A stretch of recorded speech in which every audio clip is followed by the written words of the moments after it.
Kamera rolling, action. Sahabat Auto Klinik, ini adalah video berdurasi sekitar 10 menit tentang bagaimana cara merawat Toyota Avanza kesayangan kamu. Apa saja yang dilakukan ketika melakukan perawatan Toyota Avanza? Yuk, ikuti saya terus dan jangan skip video ini karena rugi banget kalau di skip dari awal sampai akhir. Sip ya, yuk.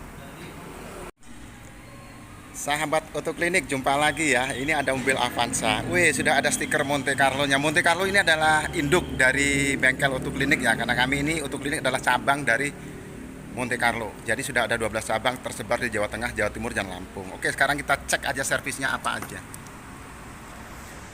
Ini paket yang diambil adalah paket komplit ya, seperti ini. Jadi kalau pengambilan paketnya ini komplit, ini pengecekan global dari mobil, dari sebuah mobil. Ini termasuk ganti oli, sporing, balancing, tune up, dan juga kontrol baut, servis rem, semua dilayani dalam satu paket. Ini mantap betul. Yuk kita ambil videonya apa saja yang dikerjakan untuk paket ini.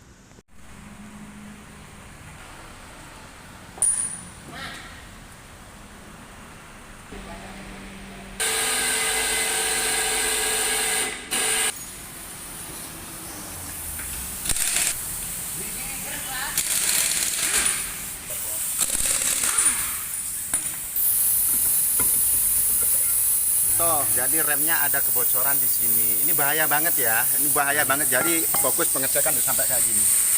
Berarti ada kebocoran di wheel cylinder rem. Ini harus diganti.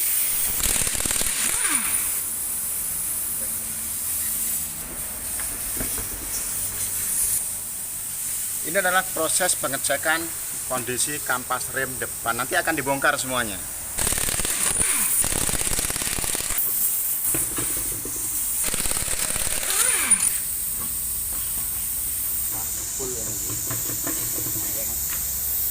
Dan ini kampas rem belakang dia masih mau dibuka karena yang belakang masih menggunakan tromol. Kita lanjut ke pengecekan mesin. Ini dilakukan tune up ya, teknisi kita Mas Muk sedang melakukan tune up.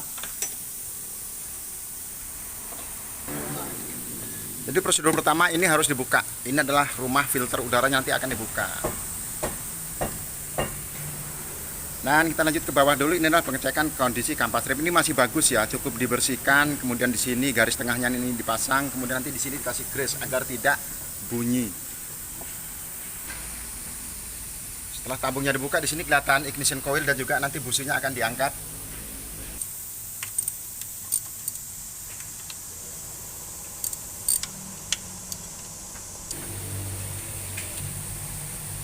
Ini adalah pengangkatan ignition coil. Jadi ada 4 coil yang disematkan di Toyota Avanza karena dia 4 silinder ya, 4 piston. Jadi diangkat semua untuk memastikan kondisi businya di sini apakah dalam keadaan baik atau sudah waktunya penggantian.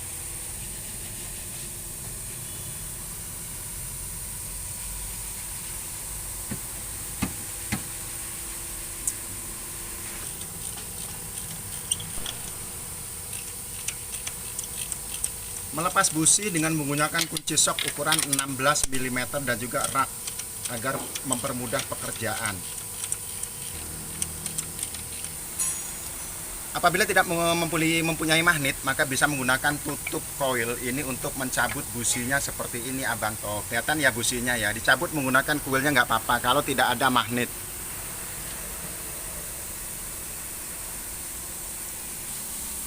Kemudian busi ini kita cek keadaannya seperti apa. Kalau dia yang sudah waktunya ganti, di sini akan tipis sekali. Jadi kepala businya ini akan lebih pendek daripada yang sudah bagus. Ini kita akan cek dengan kita bersihkan dulu di gerenda sikat. Ini cara bersihnya kalau di tempat kami seperti ini. Jadi ini benar-benar bisa bersih daripada menggunakan hanya amplas-amplas saja ya. Di sini bisa benar-benar bersih. Dan sisa-sisa kerak yang nempel di sini bisa dibersihkan dengan cara menggunakan grind sikat seperti ini, grinder brush. Semuanya dibersihkan, kemudian nanti kita akan ukur selah yang tepat sesuai dengan spek kebutuhan mobilnya. Lanjut, kita sedang dalam proses pembersihan kampas rem depan. Jadi ini permukaannya kita amplas seperti ini agar benar-benar bersih dan traksi atau daya cengkramnya nanti di jalan akan menghasilkan yang traksi yang sangat bagus. Jadi nggak selip.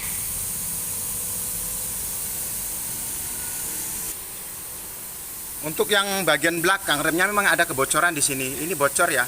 Tuh. Jadi minyak rem itu keluar lewat sini dan pastinya pengemudi sudah tahu kok remnya jadi nggak pakem. Kita bisa lakukan prosedur pengecekan rem. Jadi ini tromolnya sampai basah. Basah ini berasal dari minyak rem yang keluar dari wheel cylinder ini. Jadi ini kita laporkan untuk dilakukan penggantian untuk amannya.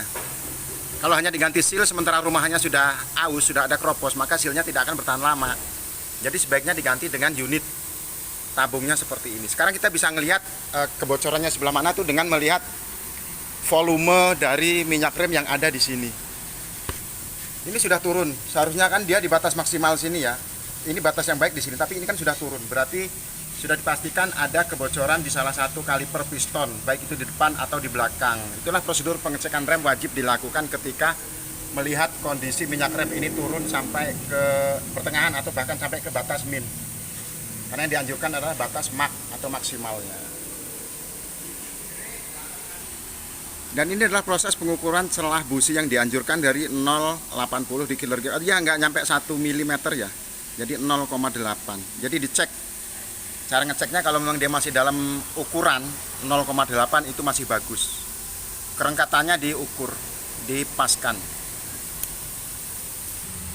Dan ini adalah kondisi busi yang masih layak pakai, masih bisa dipergunakan lagi. Ini masih tinggi ya, masih tebal, jadi bisa dipergunakan lagi dan dipasang kembali ke unit mesinnya. Begitu juga dengan filter udara, ini nanti dibersihkan. Jadi belum terlalu kotor ini, pori-porinya masih banyak yang kebuka ya. Kalau kita lihat di terawang di matahari sana dia masih kelihatan pori-porinya masih ada yang terbuka. Tapi kalau udah tertutup semua harus diganti. Ini kita bersihkan dengan menggunakan air berisi sabun agar ini dibersihkan nanti mudah pengerjaannya.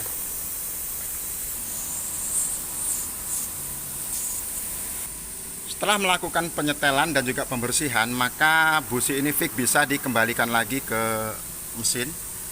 Cara masanya gini ya, jangan dijatuhkan karena kalau dijatuhkan dia nanti kepalanya akan terbentur dengan bagian bawah dan posisi celah busi pasti akan berubah. Jadi harus ditempelkan seperti itu kemudian diputarkan, jadi aman agar tidak terjadi benturan di bagian bawah dan bisa merubah celah busi yang sudah kita ukur tadi.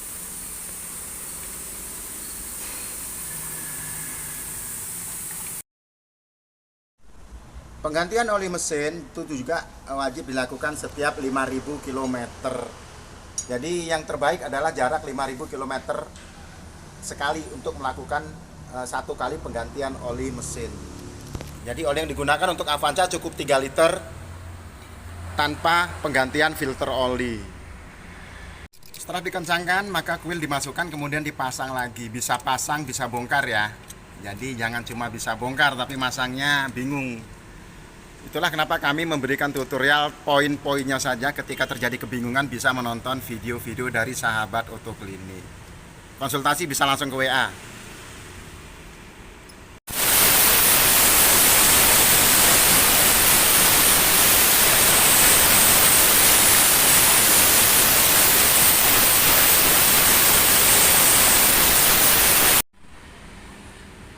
Setelah memastikan semuanya terpasang dengan benar, maka cover filter udara dipasang kembali. Kemudian dilakukan clearing atau pembersihan. Jadi biar hasilnya kempling, kinclong, mesinnya bersih. Customer juga senang ngelihatnya.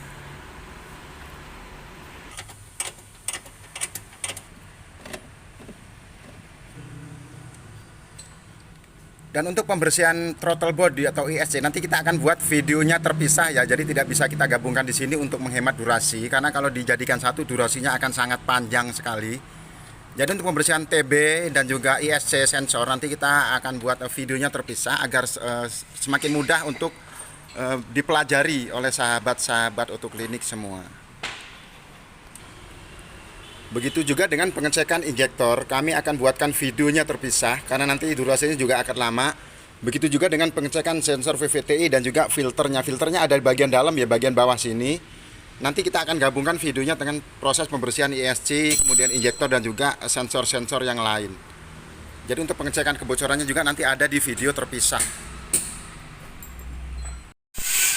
Dan ini adalah bagian akhirnya, bagian akhir yang paling saya sukai ketika melakukan proses tune up dan pengecekan mesin ini dibersihkan dengan menggunakan cairan ini. Jadi mesin itu menjadi lebih mengkilat.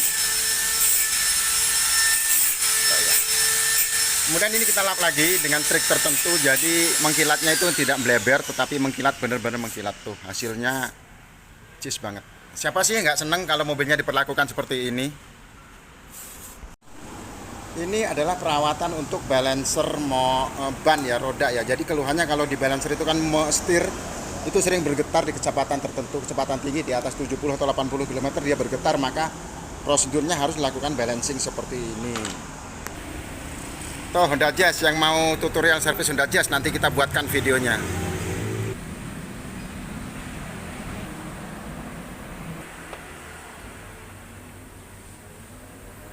Di sini kita nunggu untuk membaca hasilnya, nanti akan terbaca di sini. Yuk kita tunggu sebentar. Kalau bannya berhenti, prosesnya akan terbaca. Nah nih, berarti kan masih ada kegimbalan. Jadi bagian ini harus kita kasih. Lanjut Kak. Oke, video balancing sampai di sini aja ya. Karena harus dilakukan di bengkel yang memiliki alat balancing dan juga sporing seperti ini. Dan di sini kita juga melakukan proses sporing. Jadi balancernya tadi sudah, sekarang ini melakukan proses sporing ya. Kita menggunakan alat seperti ini. Jadi sudah nggak pakai kabel lagi, tapi pakai koneksi Bluetooth. Jadi pakai kamera dia.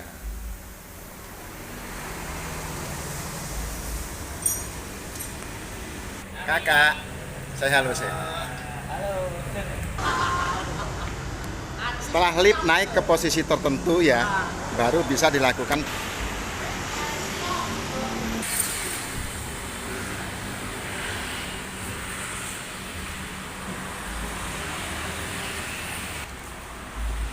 Dan ini adalah batasan yang dianjurkan oleh alat ini ya, jadi agar proses pembacaan kamera ke layar ini bisa terbaca dengan baik. Jadi untuk proses sporing kita nggak review ya, karena sudah ada yang disetel apa saja. Di video sebelumnya sudah ada tentang bagaimana proses sporing ini. Video ini adalah full pelayanan untuk perawatan Toyota Avanza saja, meliputi termasuk sporing juga.